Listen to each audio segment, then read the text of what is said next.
Marcos capítulo 2.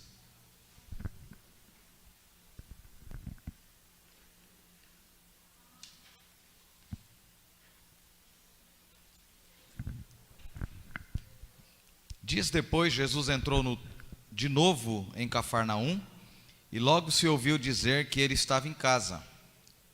Muitos se reuniram ali a ponto de não haver lugar nem mesmo junto à porta. E Jesus anunciava-lhes a palavra.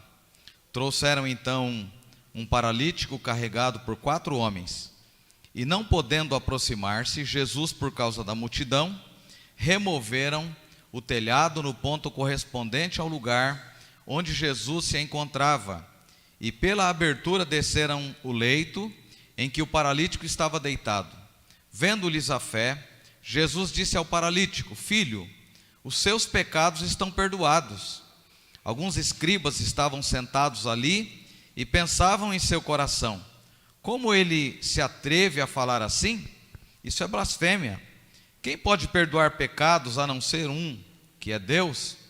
Jesus, percebendo imediatamente em seu espírito que eles assim pensavam, disse-lhes: por que vocês estão pensando essas coisas em seu coração?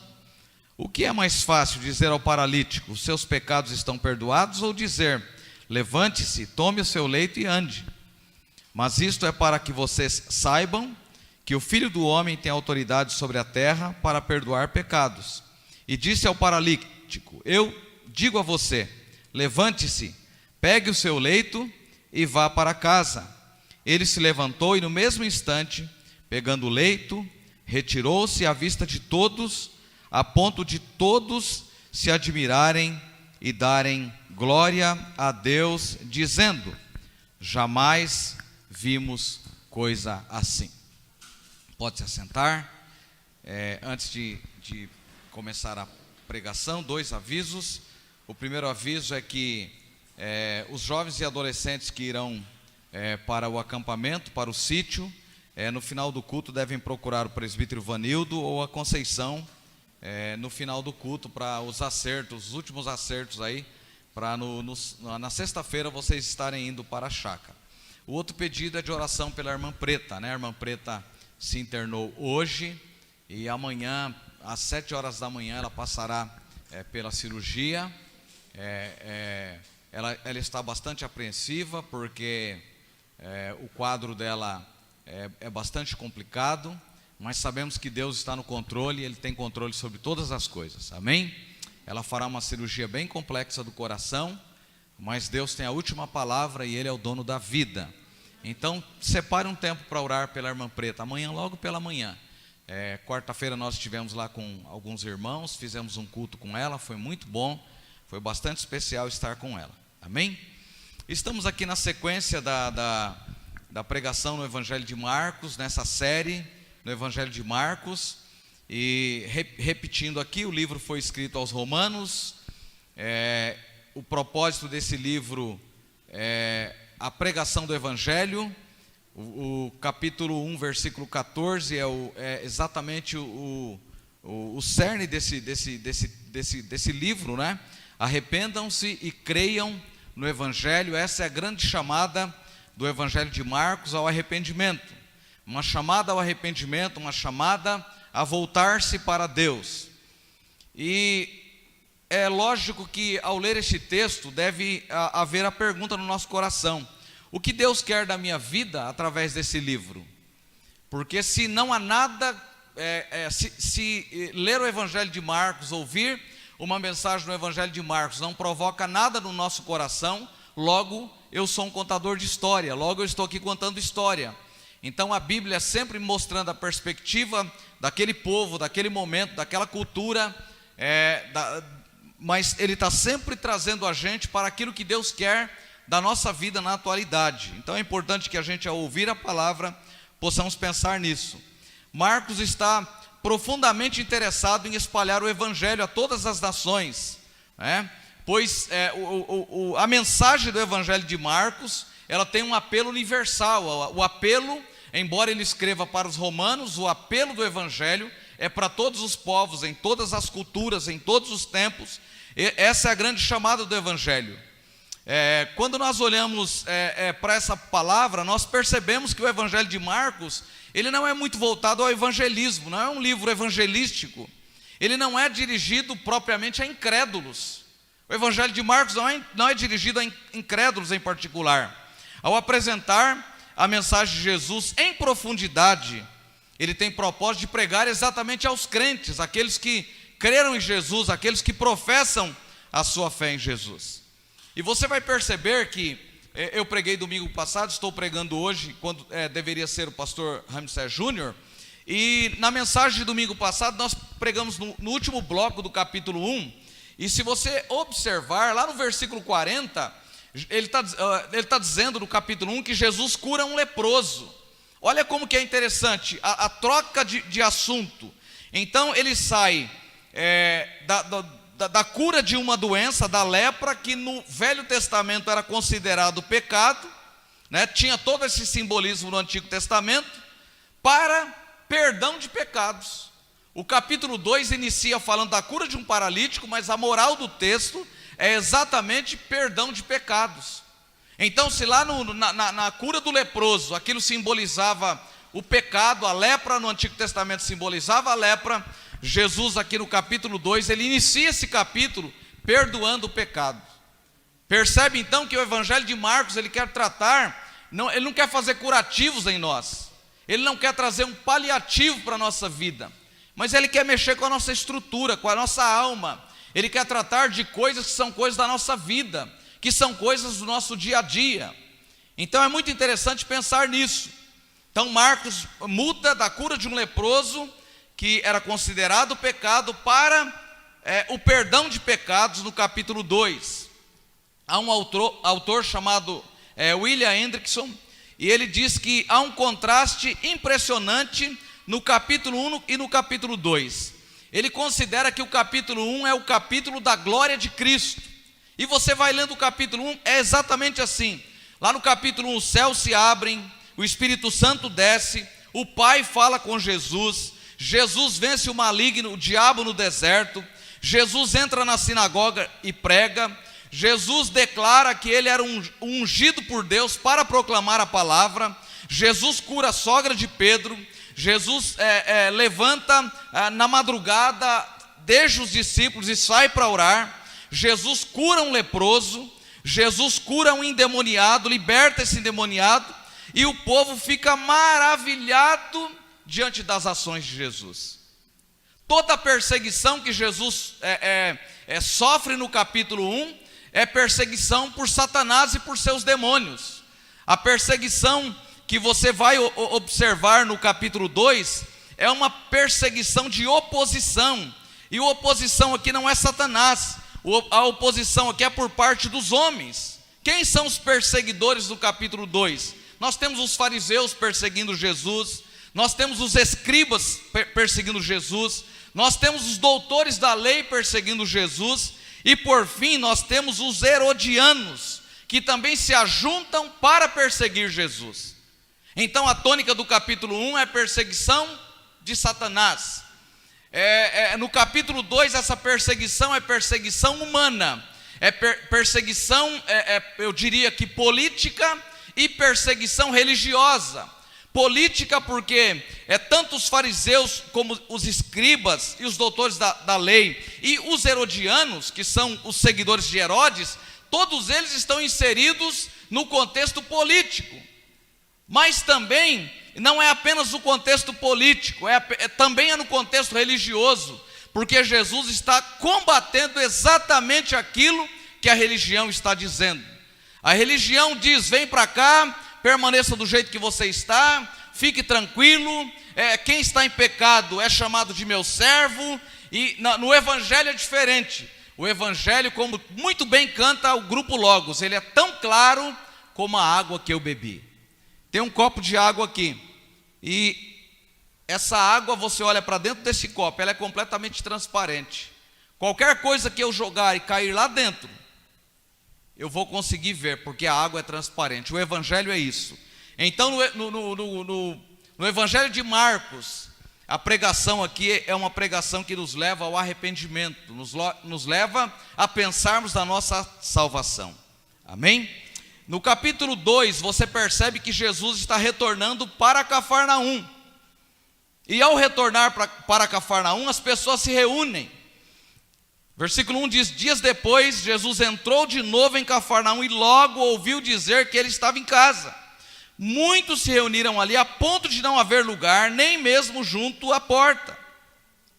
Eu estava lendo que é bem possível que nesse contexto, essa casa, esse espaço que Jesus estava, na frente dessa casa tinha um jardim muito grande. E era muito comum as pessoas se aglomerarem de forma que, em não cabendo dentro da casa, eles tomavam o jardim e tinha muita gente. Então é possível que a quantidade de pessoas que estão aqui é de fato muitas pessoas. E nesse contexto aparece um homem trazido por 4 pessoas. Ao chegar à frente daquela casa, eles percebem que não tem como entrar. Então o que eles fazem? Eles vão em algum lugar dessa casa, sobem pelo telhado, retiram as telhas e desce esse paralítico, desce essa pessoa enferma, exatamente no espaço em que Jesus estava. O que a Bíblia está mostrando para a gente? Está querendo nos mostrar com isso? A primeira coisa que esse texto diz para mim, antes disso, repita comigo o tema da palavra nessa noite: 4 por 1. De novo, bem forte. Percebe que é 4 levando 1? É 4 querendo resolver o problema de 1. É muito bom quando pessoas pensam em nós. Amém? Diga para quem está ao seu lado assim: não deixe de lembrar de mim nos seus períodos de oração. Não deixe de falar com Deus ao meu respeito. Diga para a pessoa que está ao seu lado. É muito bom, é muito importante pensar nas pessoas. Esse paralítico é um homem privilegiado, porque alguém pensa nele. Alguém, sabendo que Jesus estava naquela casa, quer levar este homem. E quer levar este homem porque tinha certeza, sabia que Jesus podia fazer alguma coisa. Então, o primeiro ponto desse texto, se você observar dos versículos 1 ao versículo 5, é que enquanto Jesus anuncia o Evangelho, nós temos aqui pessoas que levam alguém a Jesus. Enquanto o Evangelho é anunciado, alguém está levando alguém para Jesus. O propósito da nossa existência é levar alguém a Cristo, é tornar o Evangelho conhecido a alguém. Tem sido muito polêmico nos dias atuais a questão de pequenos grupos, discipulado, essa coisa toda. Na década de 1990, mais ou menos no ano de 92, 93, eu trabalhava na CIMAF em Osasco. E em 92 nós tínhamos um pequeno grupo na CIMAF. O pastor Crucite trabalhava lá, ele era inspetor de qualidade, trabalhava em horário contrário ao meu. E de vez em quando nós estávamos no mesmo turno. Eu e o Gilberto, esse moço era da comunidade, é um dos pastores inclusive da comunidade de Carisma. Nós tínhamos um pequeno grupo e o pastor Crucite tinha um pequeno grupo. Eu me lembro de um dia que um carretel estourou na empresa, a máquina que eu trabalhava inclusive, eu havia sido tirado para trabalhar numa outra máquina. Aquela máquina rodava com uma potência muito grande, eu não me lembro a velocidade dela por segundos. E ela enrolava umas bobinas de arame. Em um dado momento aquela máquina explodiu. Explodiu e eu estava trabalhando de frente com aquela máquina. Aquele carretel escapou dentro da empresa. Ele atingiu uma viga de aço. Ele bateu no telhado, rompeu o telhado e caiu na Avenida Autonomista, lá naquela praça que tem em frente à CIMAF. O carretel caiu lá em altíssima velocidade, carregado de arame, em uma alta velocidade. Ele tombaria um carro se acertasse um carro passando com a velocidade que ele rodava. E eu me lembro que aquele pequeno grupo que nós tínhamos, as pessoas disseram assim: rapaz, tem um pastor aí que cuida reúne o povo para orar aí na hora do almoço. Vamos fazer aqui no refeitório um culto de gratidão a Deus. E eu tinha um medo de falar em público, uma coisa terrível. E o meu chefe, o engenheiro do meu setor, ele era testemunha de Jeová. E aí ele teve que nos dar a oportunidade para a gente fazer um culto. E essa semana eu estava mexendo lá nos meus documentos, olhando a minha carteira profissional, e me lembrei desse episódio. A gente reunido fazendo um culto. E através daquele culto, pessoas ouviram o evangelho, aceitaram a Jesus. Alguns dias atrás, alguém me vê lá no Facebook, manda uma mensagem para mim, e diz assim: ô Ramsés, onde você está morando? Eu moro em Barueri. Ramsés, você é pastor? Eu sou pastor. Rapaz, eu estava na CIMAF, eu me converti lá naquele período. Eu aceitei a Cristo lá naquele período. Aonde nós estamos é um ponto, é uma oportunidade para nós levarmos o evangelho a alguém. É um ponto para nós proclamarmos o evangelho de Jesus a alguém. Enquanto Jesus anuncia o evangelho, 4 homens trazem um doente até Jesus. Mesmo que Marcos, após ensinar em área pouco povoada, Jesus retorna para Cafarnaum. Ele está nas aldeias pregando e agora ele volta para Cafarnaum, ali em uma casa, em um lugar talvez onde ninguém esperasse. Essa casa é aberta e o evangelho é proclamado nessa casa. Mesmo que Marcos não explique o que ele ensina, nós podemos presumir que seguramente ele estava falando das boas novas, como diz o versículo 14 do capítulo 1. Depois de João ter sido preso, Jesus foi para a Galiléia pregando o evangelho de Deus. Ele dizia: o tempo está cumprido, o reino de Deus está próximo. Arrependam-se e creiam no evangelho. Aonde o evangelho é pregado, milagres podem acontecer. Amém? Você pode ser alcançado por um milagre aí no seu lugar. Sabe por quê? Porque o evangelho de Jesus está sendo pregado.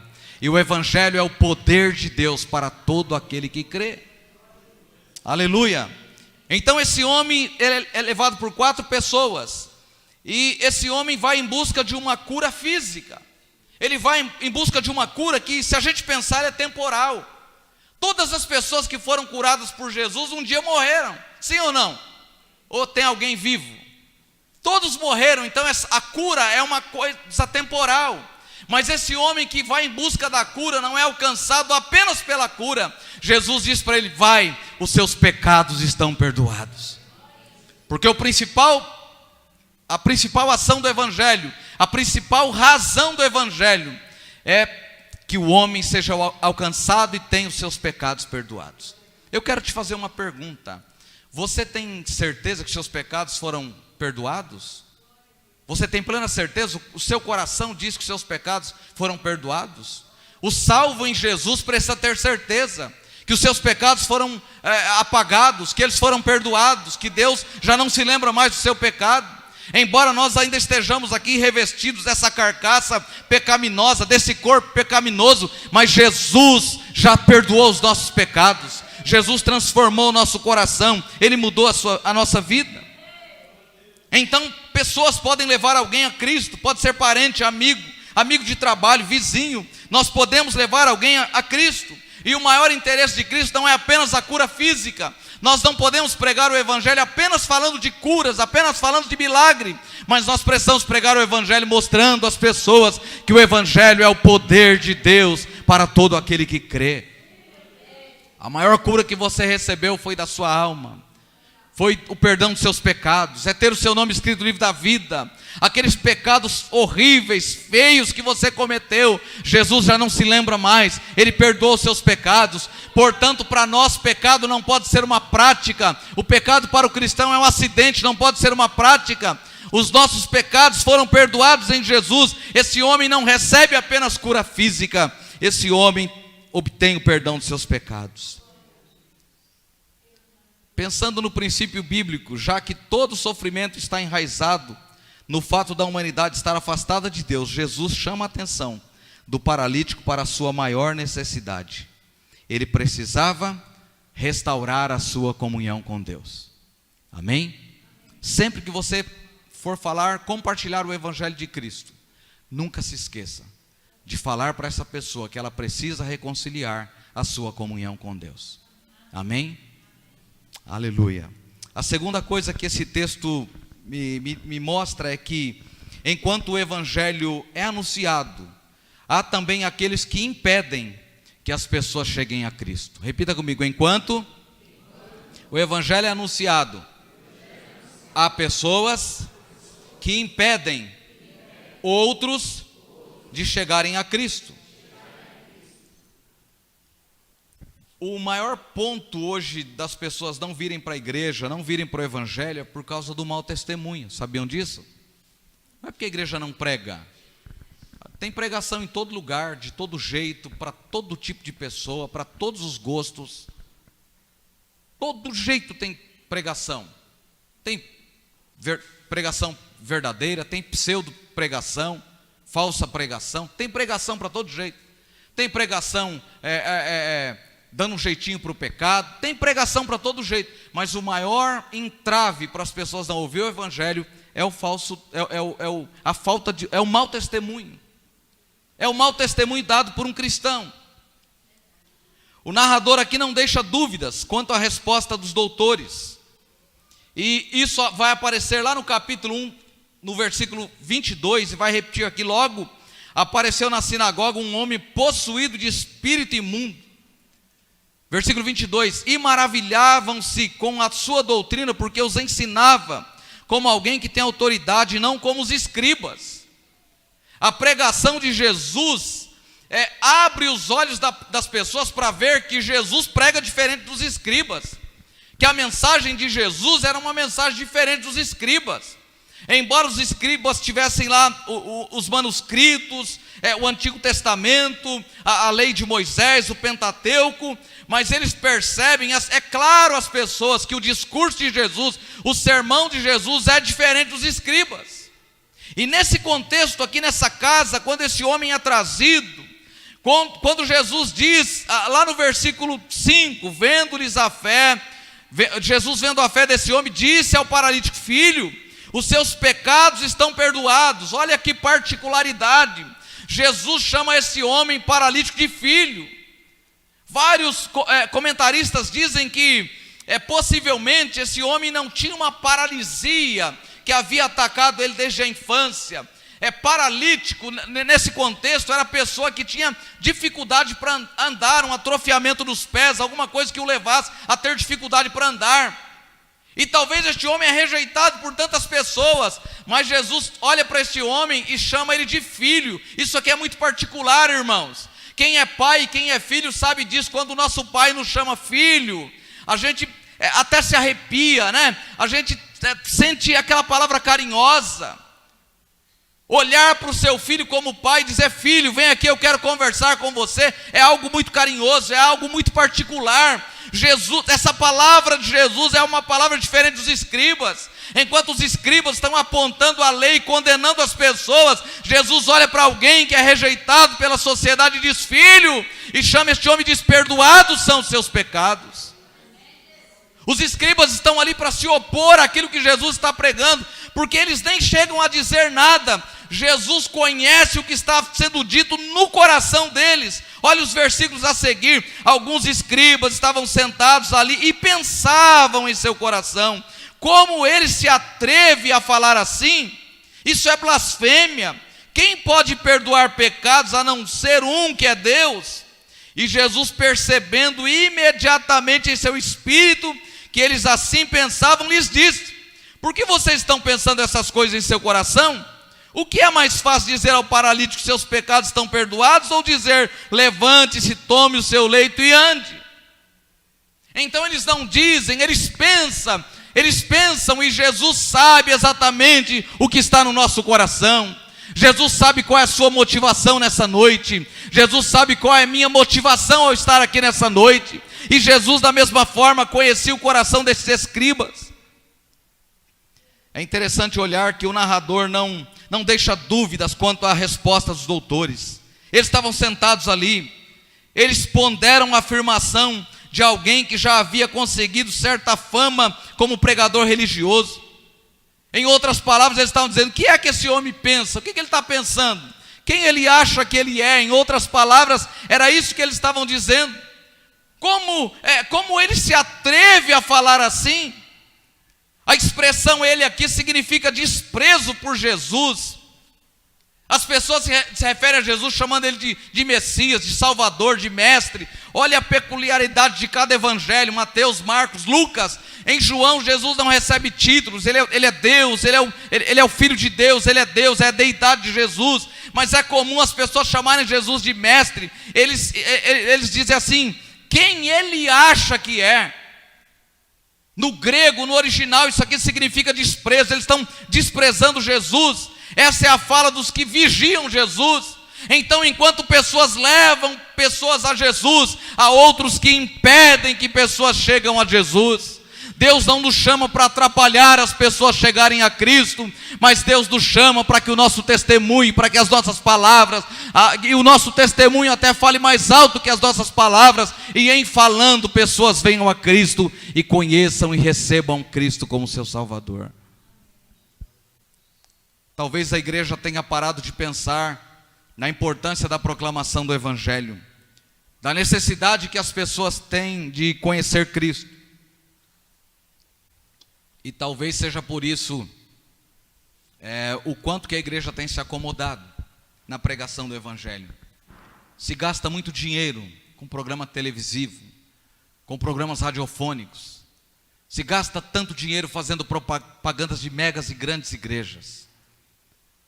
O Rio de Janeiro, o estado, está em calamidade. Quantas crianças estão sendo assassinadas? Os pais estão perdendo os seus filhos. Há um pastor no Rio de Janeiro, da Igreja Presbiteriana do Brasil, que tem uma ONG chamada ONG Rio de Paz. Reverendo Antônio Carlos faz um trabalho fabuloso no Rio de Janeiro. Ele tem uma ONG, tem vários funcionários, ele precisa de recursos, é uma ONG não governamental. Ele faz questão de não receber verba governamental. Ele precisa de 19 mil reais para manter aquela estrutura de pé, para pagar os funcionários que trabalham ali.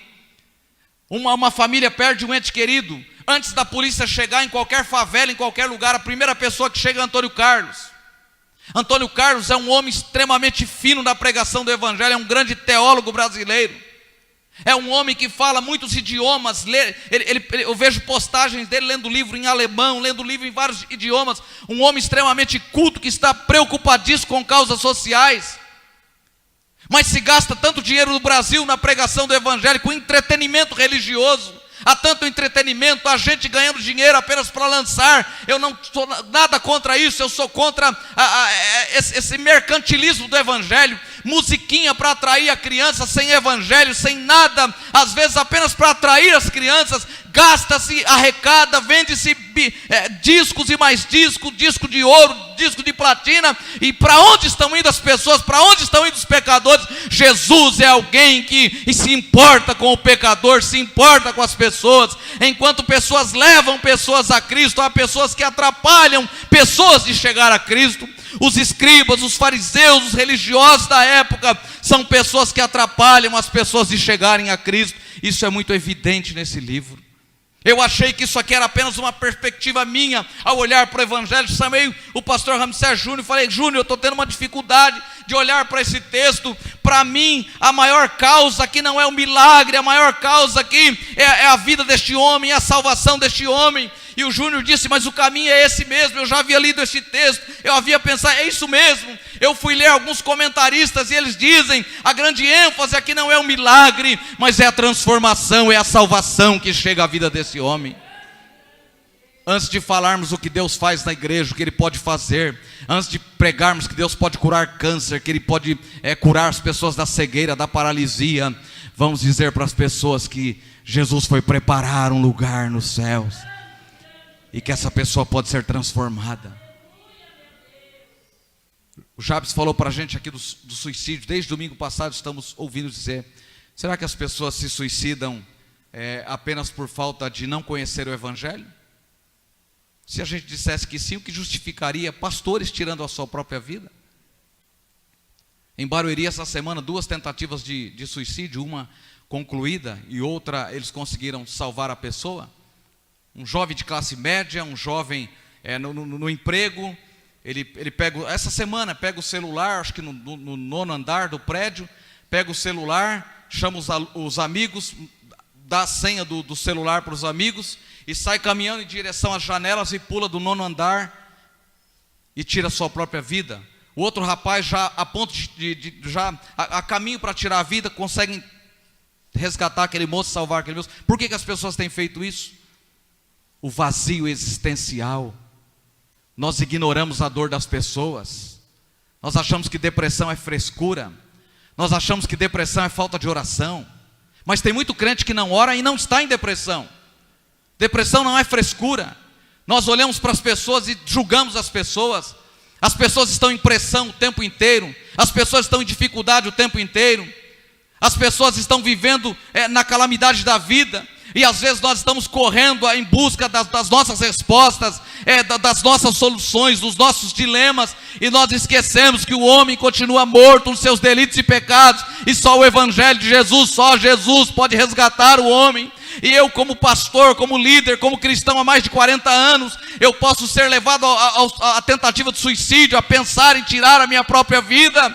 Por isso eu não sou uma ilha, eu preciso me relacionar, eu sou um ser relacional. Deus não me criou isolado, Deus me criou para que a glória dele se manifeste através da minha vida, porque dele, por ele, para ele são todas as coisas. Inclusive você existe para a glória dele, para o louvor dele. Você não é uma ilha, as pessoas não são uma ilha. Esse homem tem 4 amigos que trazem esse homem a Jesus, e esse homem vai em busca de uma cura física, mas ele recebe 2 milagres. Ele volta andando, ele que chega com o seu leito, com a maca nas costas, Jesus diz para ele: tome o teu leito e anda. Ele volta para casa carregando a sua maca. Isso ensina para mim, sabe o quê? Que nós somos apenas coadjuvantes dessa cena. Nós entramos, trazemos alguém para Jesus e ponto final. A glória é Ele, todo louvor, toda a glória dele. Convém que Ele cresça e que eu diminua. Foi a mensagem de João. Então nós só somos instrumentos para trazerem as pessoas a Jesus, para levá-las a Cristo. Se você descobrir alguém na igreja, fora da igreja, em qualquer lugar, com depressão, com dificuldade, tente ajudá-lo. E como bem disse o Jabes, às vezes se silenciando, apenas colocando a sua cabeça no ombro dessa pessoa, você vai ajudar bastante. Amém? O texto é interessante, porque eles não acusam diretamente Jesus de blasfêmia. Mas isso concentra-se no pensamento deles, é a questão do pensamento. Porque esse sujeito fala dessa maneira? Isso é blasfêmia. Se você olhar, há pelo menos 2 textos. Há pelo menos 2 textos do Antigo Testamento, falando do pecado de blasfêmia, que era cabível a alguém que blasfemasse. Levítico 24:16 diz assim: aquele que blasfemar contra o nome do Senhor será morto. Toda a congregação o apedrejará, tanto o estrangeiro como o natural da terra. Blasfemando contra o nome do Senhor será morto. 1 Reis capítulo 21, versículo 3. Então vieram 2 homens malignos, sentaram-se na frente dele e testemunharam contra ele, contra Nabote, diante do povo, dizendo: Nabote blasfemou contra Deus e contra o rei. E o que aconteceu com Nabote? Foi levado para a forca e foi morto. Blasfêmia era pecado cabível de morte. Então, na verdade, eles estão procurando tirar a vida de Jesus. Dá uma olhada no capítulo 16, do versículo 64. Marcos, capítulo, melhor dizendo, 14, 64.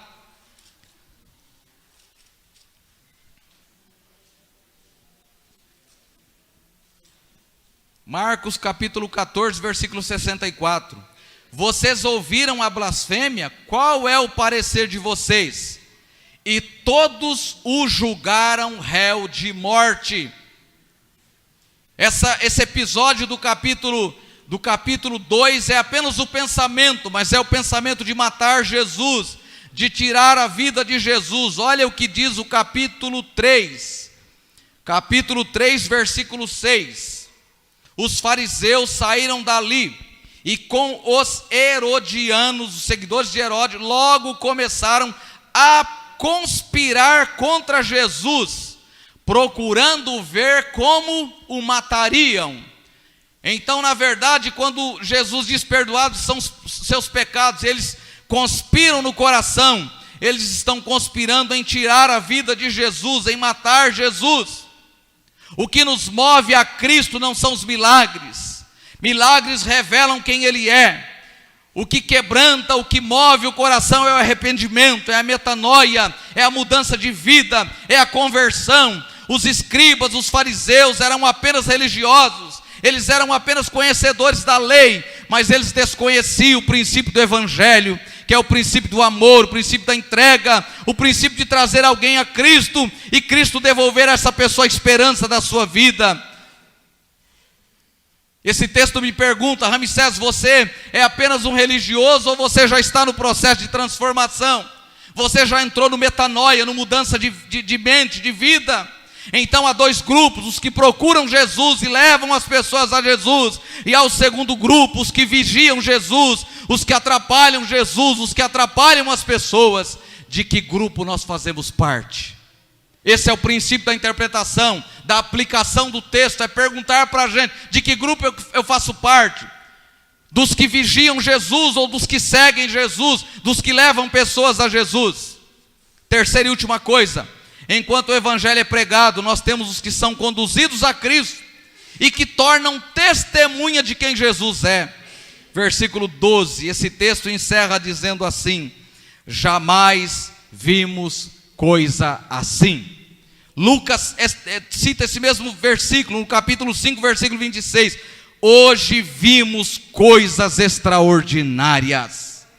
Alguém que é levado por 4 amigos e conhece Jesus, ao sair da presença de Jesus, torna-se inspiração para que outros cheguem a Jesus, para que outros conheçam Jesus, para que outros vá a Jesus. Nós temos sido instrumento de Deus para levar pessoas a Cristo. Essa é a pergunta que o texto traz para a gente. Eu li essa semana em História da Arte uma coisa que eu estava lendo sobre a arte na história da humanidade e na arte contemporânea, nos nossos dias, chamada arte contemporânea. Na década de 1990, uma francesa chamada Orlan, mostra para mim a imagem, Tati, por favor. Ela usou o seu próprio corpo. Aquela primeira imagem que ela está com os médicos. Essa imagem. Vocês percebem ali que ela está passando por uma cirurgia. Essa moça retrata isso em quadro.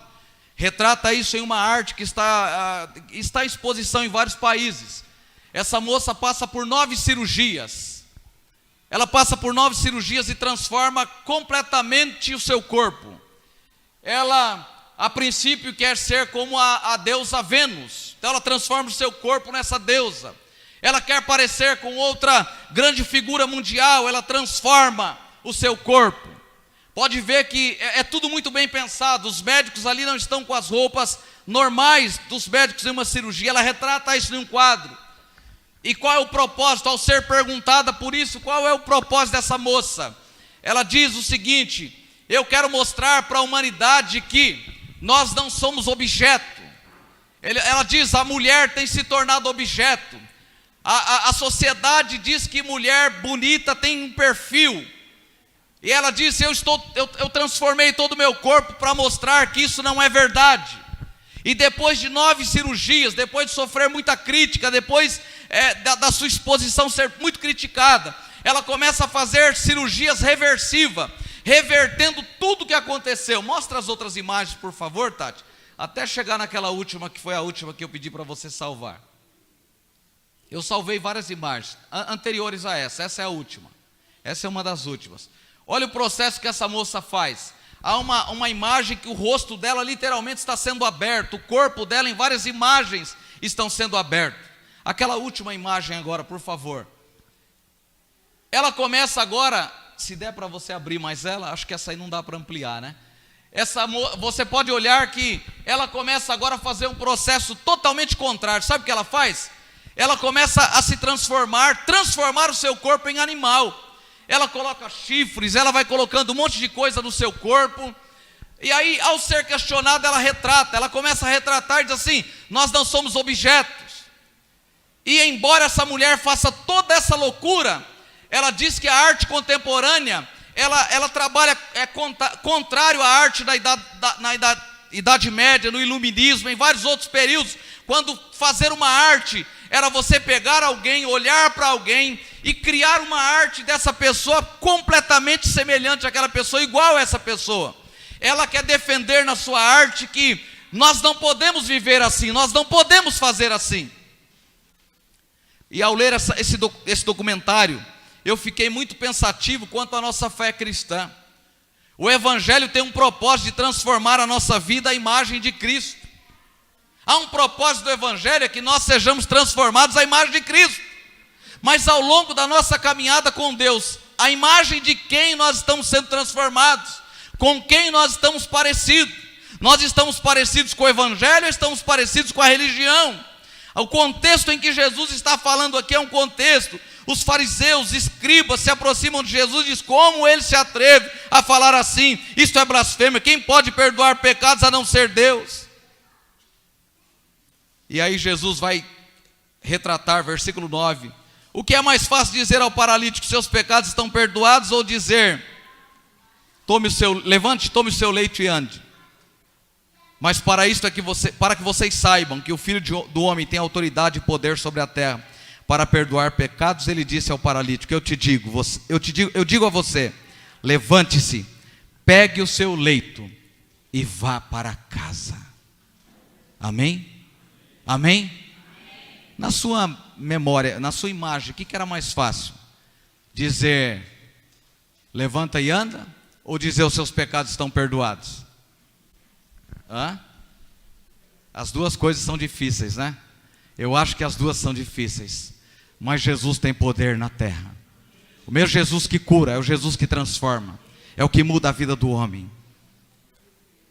A que imagem nós estamos sendo transformados?